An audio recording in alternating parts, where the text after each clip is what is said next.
Hi, everyone. I'm Don Saucer. I'm the Faculty Associate Director of our Teaching and Learning Center. We are so excited that you found your way to our professional development series. Our professional development series meets at noon during the entire academic year on Wednesdays. We also archive our events for asynchronous viewing later. So today's event is going to be fantastic. You are going to want to share this recording with your colleagues. I was watching the promo getting hyped about it just a little bit before we came here. And this event is going to start off. Sorry, I get people popping in meeting. This event is going to start off about 3 events in a row that we have related to AI. Oh, I also want to remind you that you have the opportunity to a professional development certificate from the TLC if you would like. If you're a faculty member, you can also be a TLC fellow. My colleagues will drop that information into the chat while we're talking. But we have a kind of a 3 event mini series, kind of an AI. And next week, we have an event called AI Issues in Teaching. Last year's Kaufman Chair for University Distinguished Scholars, Dr. Alex is going to be here talking about that more, a little bit more from the faculty perspective.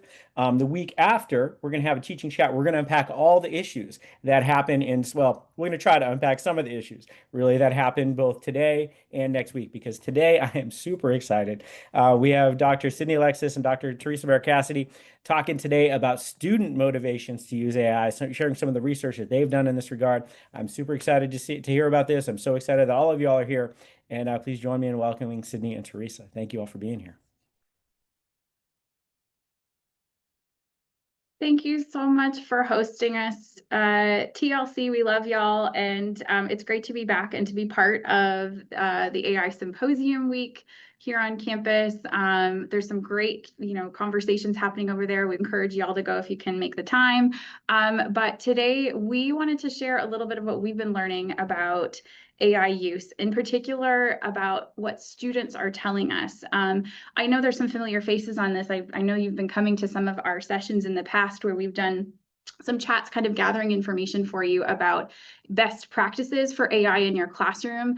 We're going to take a slightly different approach today and share some of our research findings, which have been shaping the way we are teaching in our classrooms and helping us to really envision the type of classroom environment we want to be creating for students in order to have the best conversations around AI. So we're going to share some research. We're going to share some classroom applications and suggestions, and then we can have a conversation about and share ideas so that we can kind of come away with some strategies that everybody can try and implement. So Cydney's going to get us started. Hi, everyone, and welcome to our presentation from Ideation to Accommodations, Student Motivations to Use AI. And I should say that Theresa and I have been doing grant-funded research. We got a grant from K-State, a GRIPEX grant to study applications of AI in the field of writing studies. And we've also been building, with another grant from Academic Innovation, have been building a micro-credential called Writing with AI. Teresa's teaching it for the first time this semester. And so we've been building the curriculum from that as well. And you'll hear traces of that in our presentation. So let's see, I'm going to try and in this presentation, what we want to do is try and help teachers envision rich, complex, and transparent AI use that mirrors the complexity of the writing process. And we've been writing quite a bit and presenting on how we take writing process principles and think about them in this age of AI. So a few of these principles right now, and in the recent time, output and academic integrity have tended to dominate AI conversations. And so we wanted to start thinking about input and internal motivations. So what are the motivations besides a desire to cheat, for example, that would cause students to want to work with AI? What are they feeling inside? And like the writing process without AI, the writing process with it should be both complex and recursive. And on the right, at the top, there's an image of the outdated writing process model. We're in a field called writing studies. And scholars in writing studies have worked really hard to work against this model that kind of suggests that all of the stages of writing are separate. So first you have brainstorming, then you research, then you draft, then you revise, then you edit. But instead, what we've learned over the years through a lot of research and writing is that all of these stages fold into each other. And so we've been trying to think about what this looks like with AI tools. And we just want to say that motivations to use AI are really diverse, and we're going to see a lot of people asking for AI use in the realm of accommodations, for example. And so we'll get into a little bit of that as the presentation progresses. So we're going to show you some of our research findings, but here's just a little bit further background into how we collected this information. And so Cydney talked about how our GripX project gave us the funding to conduct a qualitative research study. And so what we've been doing is interviewing people in about 60-minute sessions with people who are students, faculty, staff members in higher education. But then our interviews went a little bit broader than that. We started just talking to writers, anybody who has to communicate in their personal or professional lives. And so they come from a really broad range of experiences and demographics. And the questions, I sort of had them tell us a bit about their familiarity with AI, if they're using it and how they use it.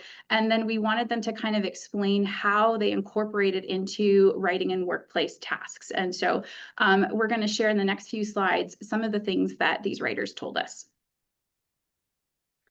So here is a student we're calling Hamal. He is an international student and a non-native English speaker. His interview really captured the anxiety he experienced as somebody in a new country, feeling very isolated and lonely, and trying to navigate those moments. And so he says, to be frank, it was like a struggle for existence. What I speak, they don't understand.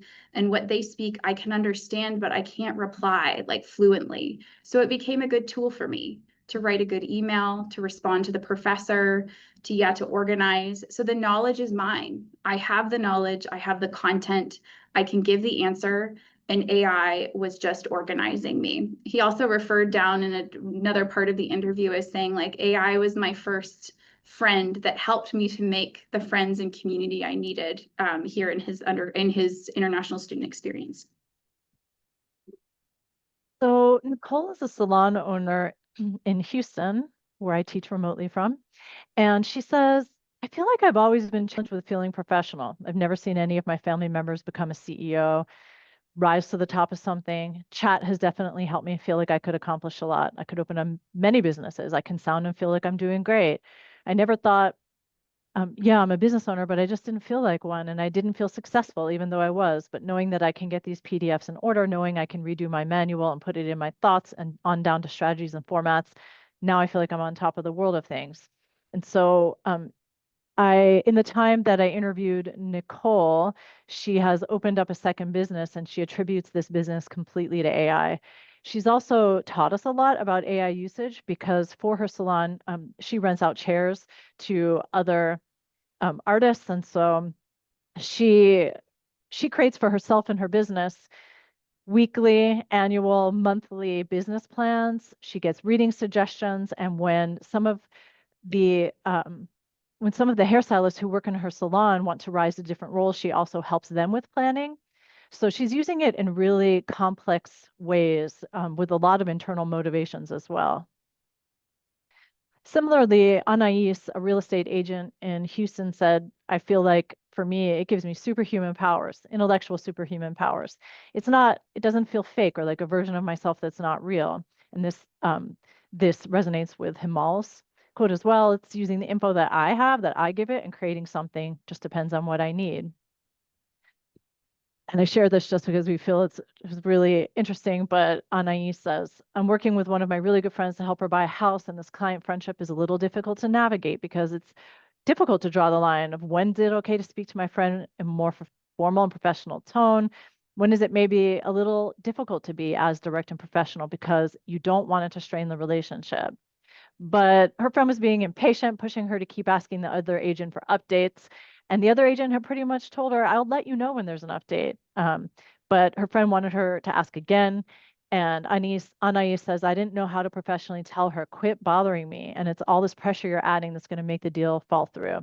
So I didn't know how to word that in a professional way, but a stern way that set boundaries. And I mentioned all these things to chat. And he gave me a text that I could send her. And at first, it was maybe a little too professional. So the thing that I like about chat is that you can always go and ask for revisions. And I just said, can we make it sound a little bit more casual? This is my friend after all.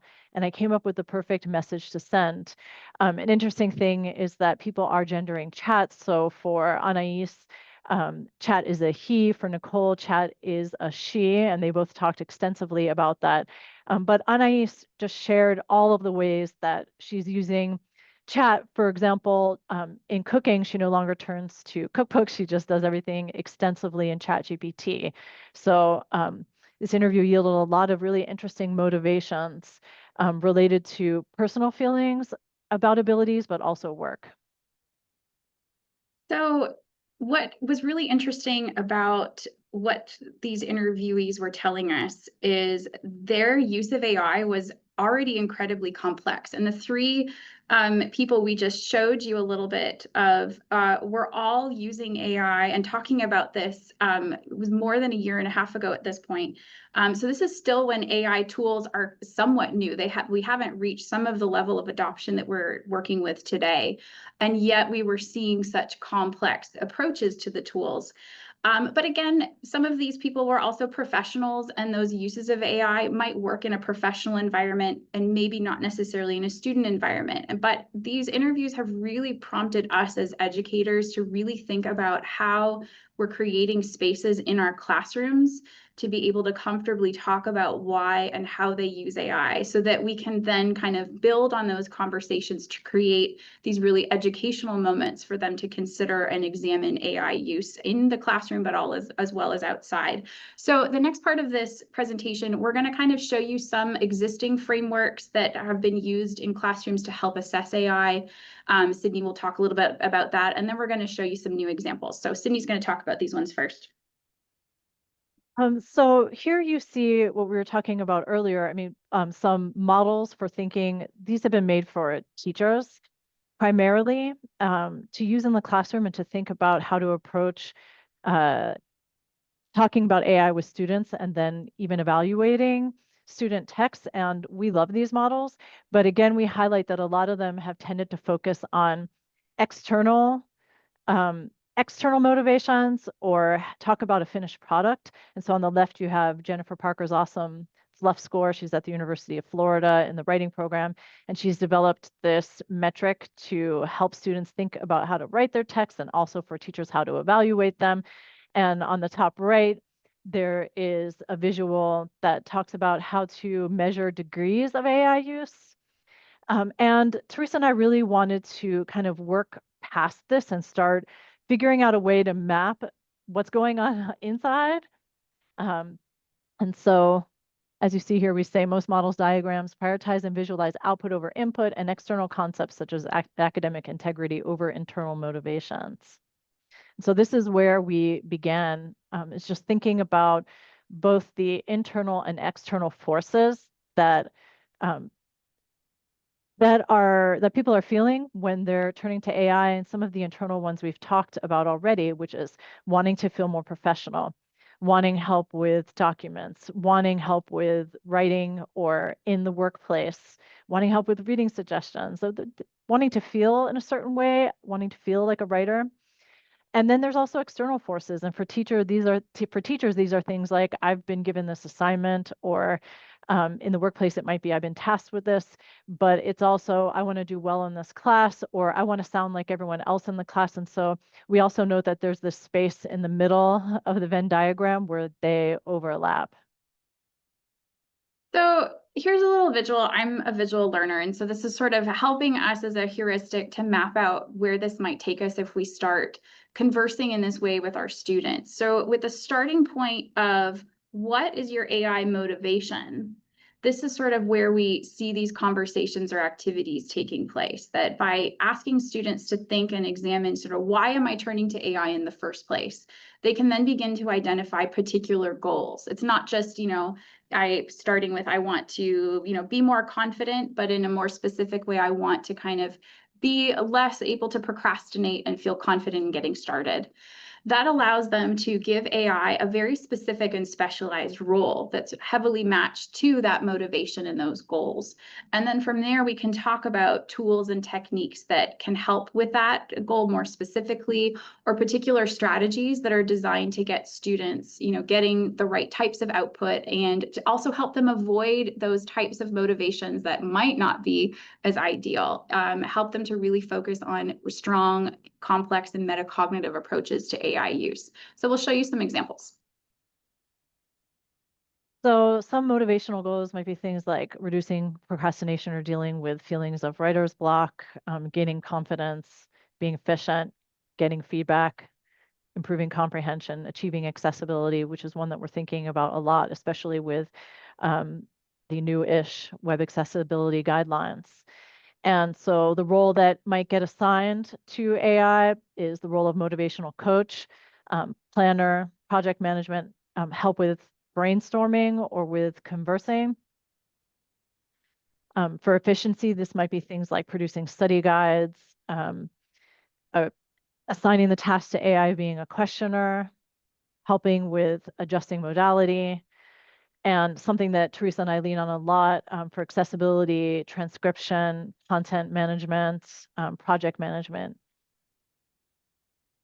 And so some of the tools and techniques might be, and the top one in the visual says, can you map out asking Claude, can you map a 16-week writing schedule with dates and deadlines? And this was influenced by hearing from Nicole and how she was utilizing AI, or help me, ask me 10 questions to help me decide on my topic, or I'm an ELL writer, can you read my text and suggest edits? And we are big proponents of really complex iteration with AI. And so we would ask a much more complex question than that.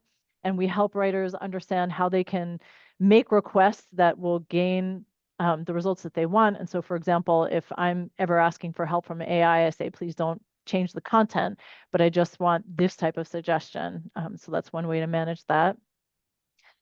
But we subscribe to TurboScribe. It creates and edits transcripts that meet accessibility requirements. And what's been really helpful, I like to produce a video first to see what I want to talk about, and then I take that video into TurboScribe and produce a transcript that then I go to that transcript with something already on the page, and I rewrite with that text on the page, and that enables me to quickly re-record. And so this is a process that's been modified with AI.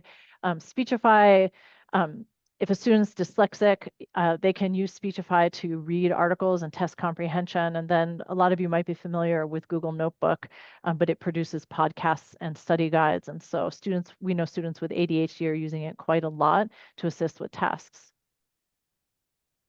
So we're going to kind of move into a little bit more of a conversation space, but I wanted to kind of ground what we've been talking about so far in the idea that if we're only focusing as teachers on the output that AI produces and assessing that output for quality control, and if we are only kind of tackling the use of AI around conversations of academic honesty, we might be missing out on really complex approaches for AI that students are already thinking about, that they have really integrated AI into a lot of their everyday lives. And by giving them a space to kind of converse about that more openly and without fear of judgment in a classroom space, we have a real opportunity to guide them in really interesting ways. So one question we are going to kind of put out there, and as I'm talking, we'll give some examples, but feel free to chime in with your own responses or start putting questions or comments in the chat. But we want to ask you, how might we create a positive space for AI discussion and disclosure as educators? And Cydney has a good example as you're thinking. So this example just comes from my background in writing studies. With each project, well before generative AI, I would have students write a project reflection where they talked me through the writing process. It was kind of like a captain's log. So they tell me the activity they did, when they did it, what they were thinking about. And I got them to tell me things like, I went on a walk, I took notes, just to really get them to think in complicated ways about the writing process. So it's not just the pen to paper or fingers to keyboard moment. And this has evolved, but what I noticed was that a lot of people kind of assume that the first time a text hits a teacher's desk, that's the first time that the student's the only person who's had eyes on it. And what I learned through these project reflections is that was not the case at all. I would encourage students to tell me about every set of eyes they'd had on it: their dad, their mom, their grandmother, their writing teacher from high school, their roommate. And I learned that sometimes these drafts, often they were landing on my desk after people had already had 4 to 5 sets of eyes on it. And that kind of influenced how I was thinking about the project reflection in the age of generative AI. And so you see an example assignment on the screen, and on the left is the assignment. So I asked them to document their process. And on the right is a student's response. And you can see it's a really lengthy response where they're walking through every part of the process. They're documenting AI use to different degrees. They're telling me about the tools they use. And I just want to say that I do give them examples, but I don't always receive responses as comprehensive for this at first, but I weight these assignments about 20 points, and then I give them extensive feedback on what else they can share. And so over the course of the semester, they get more and more complex. So I'm seeing there's some ideas already popping into the chat. If you're welcome to unmute if you've had a really positive experience already in your classrooms and something is really working for you, feel free to share. So I see Natalie's idea of having those conversations before the assignments are due. I think that's a great model. So they feel like you can have these open conversations, so they feel more confident in submitting something that meets the parameters you've set out, and to not make it taboo. Dawn is saying some of your students are uncomfortable with AI. I think we need to be careful to make clear when AI is allowed and when it is expected. I think that's really, really important to remember, and a kind of a reminder that because students are experiencing multiple policies and approaches across multiple classes that they are taking each semester, there is a lot of confusion, and they continually appreciate a clear policy that is explained inside the classroom, online or in person, and they appreciate more specific kind of policies that get down to what's appropriate inside a particular assignment compared to the next type of assignment. So there's a lot of students really uncomfortable, and giving them that option to talk is also really, really important. We're happy to share how we lay some of that groundwork with students, but it includes things like, so my students read broad AI policy at the start, and then for every assignment, I reinforce the AI policy in those next assignments. And for our micro-credential course, students also sign kind of an AI statement that tells us where they're at with AI, how they use it in their personal life, how they use it for school, and how they think they might use it in the class. And we tell them that they can revise this throughout the term. They also sign a contract on course policies. So we try to make it really transparent so that they can always return back to that if they're confused. I love what Andy's put in the chat, that authenticity around your own feelings towards AI, especially if you are in a gray area. I think because Cydney and I are in these spaces talking about AI skills, that we sometimes get mislabeled as AI evangelizers. And I personally have a lot of discomfort, I know Cydney does too, about aspects of AI and AI to technology and development that makes me incredibly uncomfortable. And I think it's important to model that sitting in the gray area to students too. I explain it with my students that it's okay for them to opt out if they truly feel like there is a boundary they are crossing ethically in order to use these AI tools, but I also allow them to kind of feel comfortable exploring AI and feeling confident around the skills of AI, even if that's determining for themselves that there are certain uses and things that they feel are just off limits. So I think that's a really important point. We can add another layer of conversation to this as well, because I see Clarissa is offering something that pertains to the next question, which is awesome. So like, what assignments are helping you to talk about AI with your students? So, or even just a discussion activity in the classroom. I'm going to read Clarissa's because it's really nice. The students work together and do the assignment together so they can see how prompts are being used and documented, as well as how we change the inputs and outputs to get what we want from AI and how we can assess the output. Awesome. So if you're teaching in person, I think it's a little easier to do this type of activity when you are in person. Those live conversations where you get the reactions and you iterate together are really, really effective. I like Beth's guided inquiry time. So using AI with some of our topics, allowing us to reflect on and debrief what they are finding and how this could be appropriately used within our work. Really nice, because I think we also we worry when students are not experts in a topic that they are learning, that they are going to kind of go out and find a lot of misinformation or hallucinations and won't necessarily have that literacy level to be able to recognize that. And so I think, again, a lot of those moments that you can cultivate in a classroom where you know they're going to run into problems, and making sure that they can recognize that and then know what to do when they get a hallucination is really great. I have an example on the next slide I can sort of share as well. This has been a really powerful assignment for me in one of the students I was doing. These are just some of the prompts that went into the actual activity. We created an assignment on subtext with AI, and it's one of those types of topics where you think, you know, reading between the lines of a piece of information doesn't naturally sound like something an AI tool can do, because it's kind of reading into something that's not actually in the prompt, in the text. So we asked students to draft or revise a difficult conversation, and they could, you know, draft a message or a conversation they knew might be coming up. So something like a note to a teacher or a boss, a complaint letter, something that, you know, can cause a lot of anxiety around how we word things so that they don't get misinterpreted. They also had the option to revise a message that they sent in the past that just didn't land as they thought it might. And that we had them use AI to help kind of figure out what the subtext might be. And we use a tool in our assignments called Boodlebox. It provides a platform that is private and protected so that students can work on classroom-related AI activities, and the teachers can have access to that content. So when they submit assignments like this, they also submit a link to the full chat so that I can see things and they can reflect on that. And so it was a really interesting activity, and a little later I can show you what some of the results were. But if there's any other suggestions people want to share, please feel free.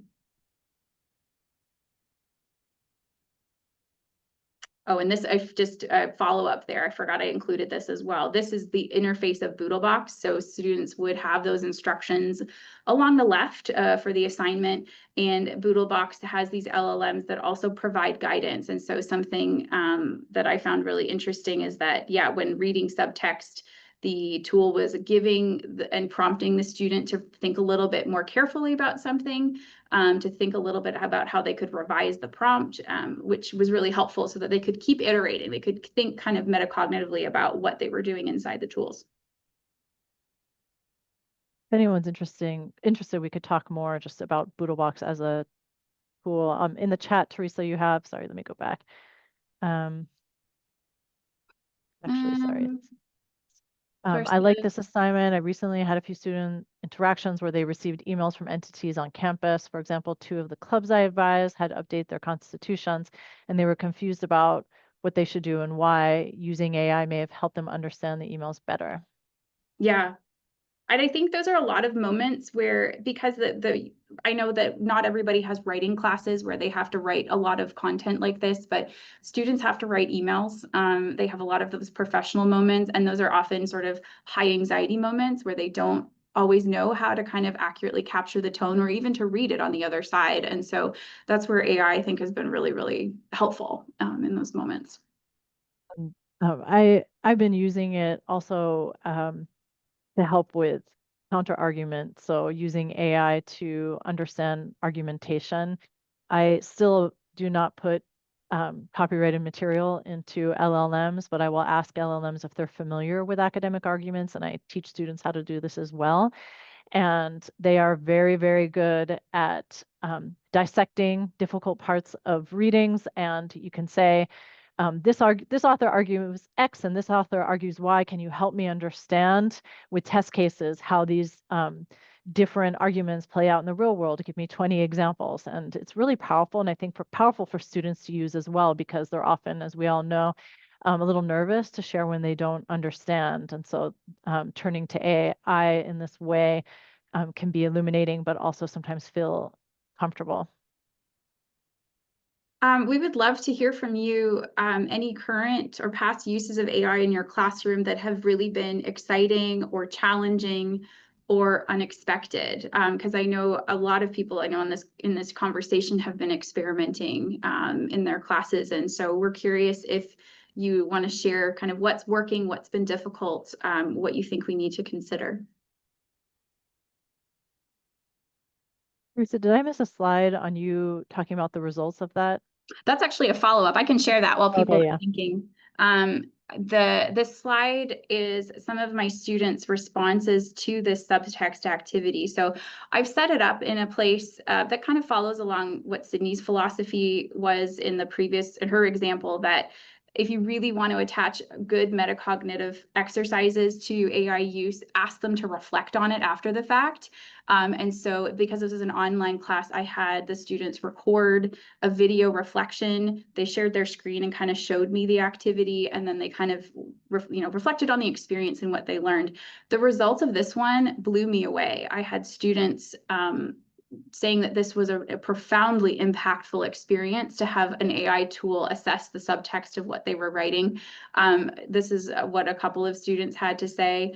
One said, after assessing the AI's output, I realized that my own written draft was a communication that, had I conducted a close read, I would never have posted in the first place. If AI can see all that, what do other people see? This student analyzed a social media post that was in a highly sensitive kind of political commentary, and was really surprised by what the tool picked up on. And the student had very good intentions with this post. You feel a need to respond to something that means a lot. But kind of this was a really, really interesting kind of moment of reflection for them. Another one said, this just went so much deeper than I think I've ever thought about any writing that I've ever done before. I was really taken aback. One interestingly said, it helped me to inject humanity into my original response. Again, a really surprising moment for us, because subtext is something that I don't necessarily think is an AI or robot activity. I think that's a human activity to be able to read context, and yet these tools can do a pretty decent job of it. So it was super, super interesting. But if anybody else has experiences to share, we'd love to hear that.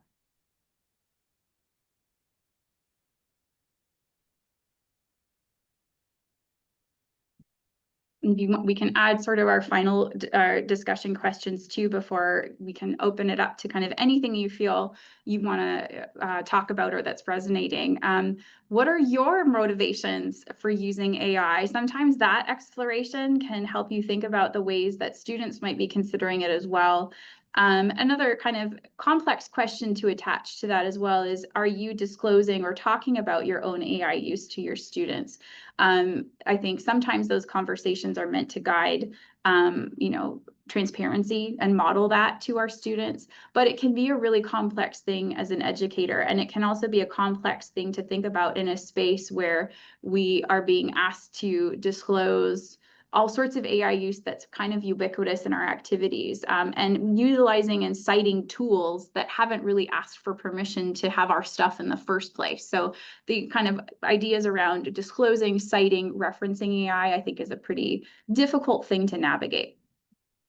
Theresa, we have a few questions. One is, I have not added in AI assignments yet. It's something I keep thinking about, but need to add on to activities we are already doing. And this really resonates with us in general. There's just this huge burden. It's very overwhelming to get into the AI space. Theresa and I are completely immersed in it and have been for several years. And we're still, like, every day there's more to learn. It's not like you hit a point of comfort, and we understand the labor that this has added on to teachers' jobs. And so we're really empathetic about just that learning space and helping people to move into a space where it's either a gray area, or they, help them as they're starting to try and get their feet wet.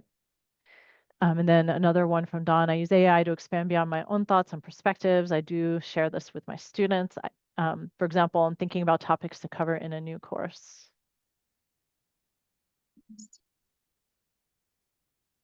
So we'd love to open up the space now for just commentary, questions, chat, anything that you want to kind of consider moving forward. Feel free to unmute. Feel free to keep posting in the chats. Still feels like cheating. I know that feeling like it's a shortcut rather than a process of education, I think, is something we all kind of grapple with. And I know stop sharing the students. screen for a second so that they can see, or Yeah, go for it. okay.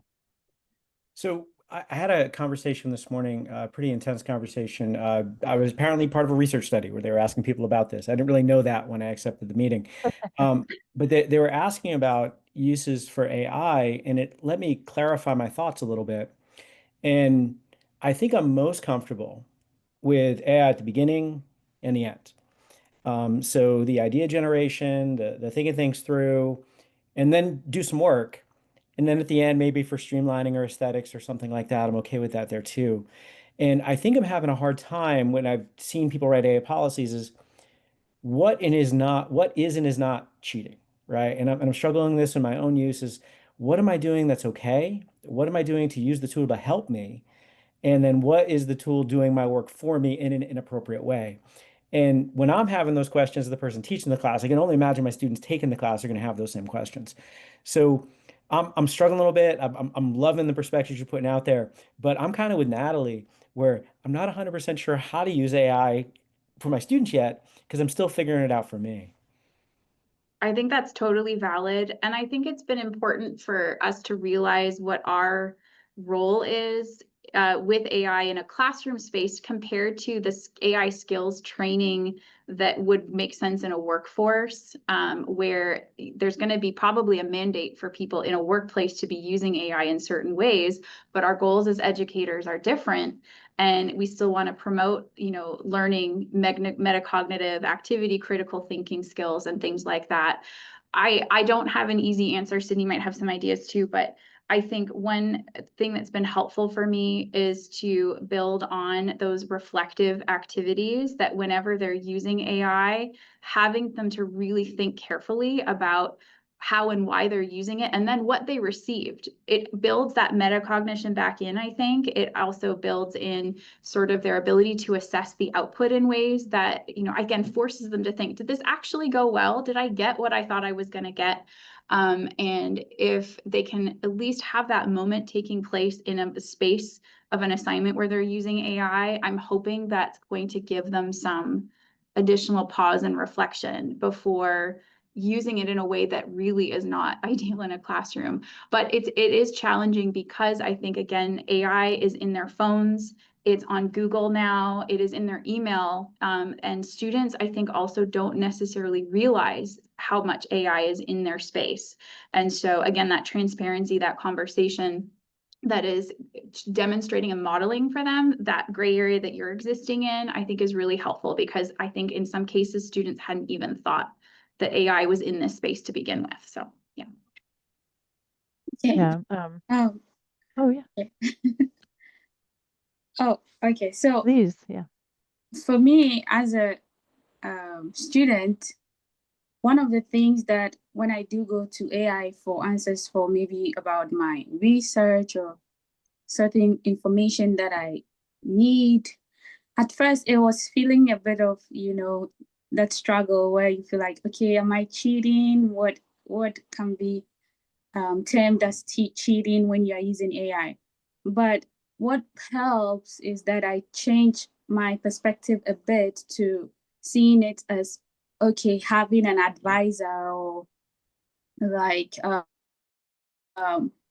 professional, mentor that you would go to occasionally to go and ask questions to, and then they help you with some of the feedback. Because sometimes you go and ask your professor something, and maybe the answer you are looking for, it's not you are expecting is not what you get, and then you can go and ask AI, hey, can you show me a sample of maybe conference papers or how conference papers are supposed to be structured, and then you see that it gives you a feedback. But then I asked my professor the same question, and the answer I was expecting is not what she gave me. So yeah, I changed my perspective a bit. That's what helps me.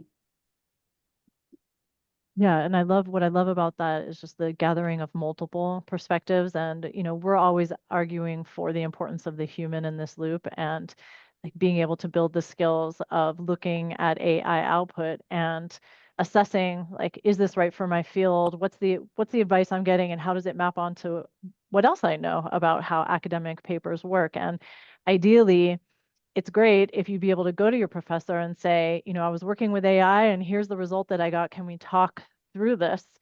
And then it's a learning experience for everyone involved. And that is like some of the metacognitive work that Theresa and I, just try to promote when interacting with an AI tool. And I think we've gotten a few new comments in the chat. Beth says, I use it as a thought partner for brainstorming with course assignments, planning class outlines, outlines for my initial ideas. Vision, hope I'm getting that right. I feel I am very behind. I need to try to use AI more. I have not used it in my teaching yet. See, am I behind here in some of the comments? Feel free to chime in if you want to make another comment in here, but thank you. Thank you for that example. I think this concept, this idea of cheating is really hard because there is not a standard for this. And, you know, Theresa and I are moving across conferences and workplaces, conferences across the US in many different fields, and working with people in really diverse businesses. And what we're seeing is varying degrees of implementation. And so we have students in business who are basically being instructed to use AI in their courses. We have universities like the University of Florida that has a mandate that AI is integrated into every single course and subject at the university. And so students are leaving University of Florida really professionalized in the area of AI. And then we have other classrooms where it's completely prohibited. So it's just, there is no clear definition of what cheating is or what's acceptable. And I have a lot of empathy for students moving across campus, encountering really different feelings about this and thoughts about this. And there's a question about communities emerging. Yes, there are several, and I know some of them are on this chat, as in there is a group of people who have been, oh, Jason's got his hand up because I know he's gonna, there is a community of people. We did form organically, kind of grassroots, maybe basically like, hey, you're talking about AI, what are you doing? And that has emerged, and it's our librarians who've really been at the forefront of getting those folks together. Jason, do you want to talk a little bit about it? Can you hear me? Sort of. Sorry about that. We're in. Yeah. Sorry. I'll type it in. Okay. There is a group and a community listserv that I think is forming that a couple of the librarians are managing, and the idea is moments where we can share. We are in the process this year of making those communities a little bit more visible to people, and giving more in-person kind of live events where you can come and just talk with people who are thinking through these things, through the Writing Center and through the library. You can also request people like us to come and talk to you. So if you would like, a session inside your department, or with some of your colleagues, we're happy to kind of facilitate little workshops about that. Jason has been doing so much work for the AI Symposium this week. And so he can probably chime in with some of those details in the chat as well. we're also part of a global group called AI in Education, where people continually post new developments. There are people from all different disciplines and fields. So there's everyone from instructional designers to academics and people who work in business. And so if anyone's interested, we can also share that link. Sometimes it can be an overwhelming amount of email, but it helps keep us up to date. We have a couple more chats. I've been having this discussion with my advanced students in the English language program. We were talking about what's necessary for learning and what's the role of university studies. My thesis to them was that really only learning exists, not teaching. Teaching is a kind of illusion that can interfere with their learning. In other words, the people we call teachers are knowers and learning facilitators who can help them learn. Teachers cannot make them learn, and they need to be empowered to use all the resources they can to learn. One question that arises is that with more and more AI tools and resources available, are teachers today more like facilitators or knowers? Which is primary? Whew, that's a great question. It reminds me a lot of a famous book in our field, Peter Elbow's Writing Without Teachers. He just passed, and we just did a memoriam for him over in the Writing Studies program.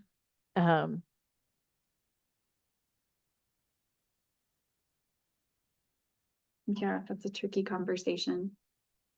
It does sort of, again, where I think the motivation question can be really helpful for that, at getting it, students sense of who they turn to or what they turn to and what they specifically need, like having those conversations, because sometimes they're turning to these tools because they feel like the easier or more efficient option, when in fact what we want to give them is the skill for coming to a faculty member's office hour to have that conversation. Sometimes what they are able to do is access information that wouldn't otherwise be accessible through an AI tool.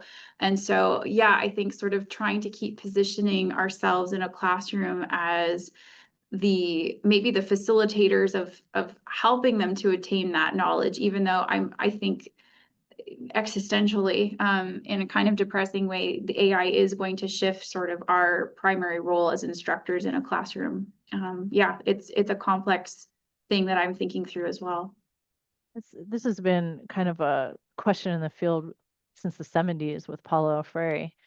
Just really thinking about outdated models of education, the teacher with all the knowledge who deposits it into the bank, who the students are, these empty like piggy banks that get filled with these coins that the teacher deposits. And many of you might be familiar with this educational theory, and people really pushed against this. And so I think this question of being more of a facilitator has been around for a really long time. And in writing studies, I think that's probably a position that people are comfortable with. But what's really interesting about the question is, Theresa and I like to think a lot about, okay, well, how is voice going to change? Because it already is, and our interviewees are telling us that they already see voice in a hybrid way, that it makes them feel more like them than they did before.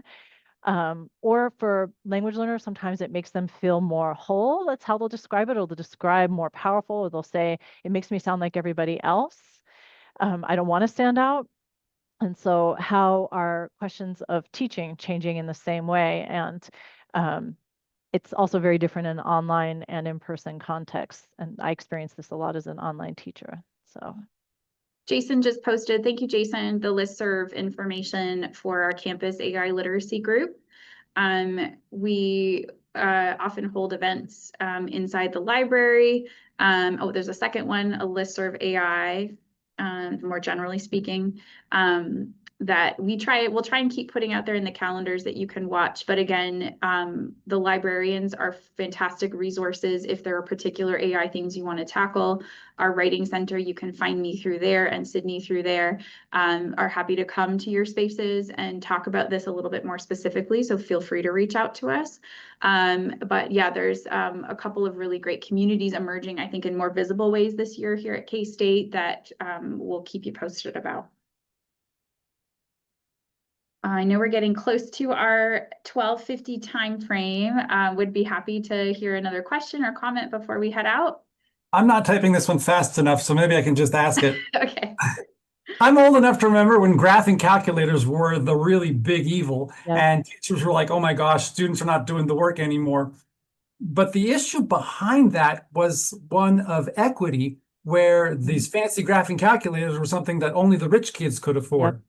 So are we seeing the same kind of SES tie-in with AI, where this is disadvantaging the lower SES? I have no idea. I have no idea Oh, if yeah. you pay for this or how that works. Yes. Like we're just encountering this all the time. I think about this all the time. And again, the University of Florida example, we have 50,000 plus students emerging every few years from the University of Florida trained in all fields in AI. And then we have students in another campus who don't have the resources, and there's no standardization. So, some campuses already have an enterprise version of ChatGPT and on their campus, and they will also have Copilot tools through Word. They'll also have transcription services. Faculty will have qualitative research and quantitative research tools. But beyond that, I've been telling Theresa, I'm driving through Houston here and my cell service drops out almost the entire way. I don't have good Wi-Fi connectivity in my home. And yet we're talking about these advanced applications of AI. And so we're just seeing it at all levels, this lack of accessibility. And as it becomes an accessibility tool, not having access to those tools will be really important. Theresa, did you have anything you wanted to add to that? No, except I love that you brought that up. I think it's an important thing to consider in a practical sense here at K-State. If you are thinking of using AI and want an option that is free, for your students. We have Copilot here on our campus, and it's available to them. I would say it's not always as good as some of the other ones that are out there, but it is free with student KSU logins, and it is also protected. It will give them private chats that are not used to train the models. So if that's a priority for them, you can share that. And it's not free, but it is more affordable. Buddha Blocks is a tool that is giving students low cost access to all the models in one place. So feel free to reach out if you're interested in that one in particular. We can set you up with people who talk about that. But yeah, I think it's a really important thing to keep in mind as we move through and assign these types of things. So I think that does it for us. Thank you, Dawn and Jeff and everybody at the TLC for hosting us. Thank you to everybody for such thoughtful comments and ideas and suggestions. We love talking with you, and would love to talk with you again and at any point you would like to get out and chat with us. But thank you for being here today. Thank you so much. For those of you in the audience, we're going to provide a post-event survey link so that you can actually provide some feedback for the events that we do. Theresa and Cydney, as always, such an amazing coverage of the conversation. I didn't think of all the AI uses that you're all kind of sharing with us, and I really appreciate the research that you're doing. It's a real credit to our campus. It's credit to both of you. It's awesome. Next week, we're going to continue with kind of our AI-themed events for the next couple. Next week, we're going to have AI issues in teaching. Last year's Kaufman Chair for University Distinguished Teaching Scholars was Alex Shanahan, talked about faculty perspectives on AI. So it's going to mesh really well with this. And then in 2 weeks, we're going to unpack this in a teaching chat. So looking forward to see you again next week. Again, thank you, Cydney and Theresa. Really appreciate you being here, and hope the rest of you all have a wonderful afternoon.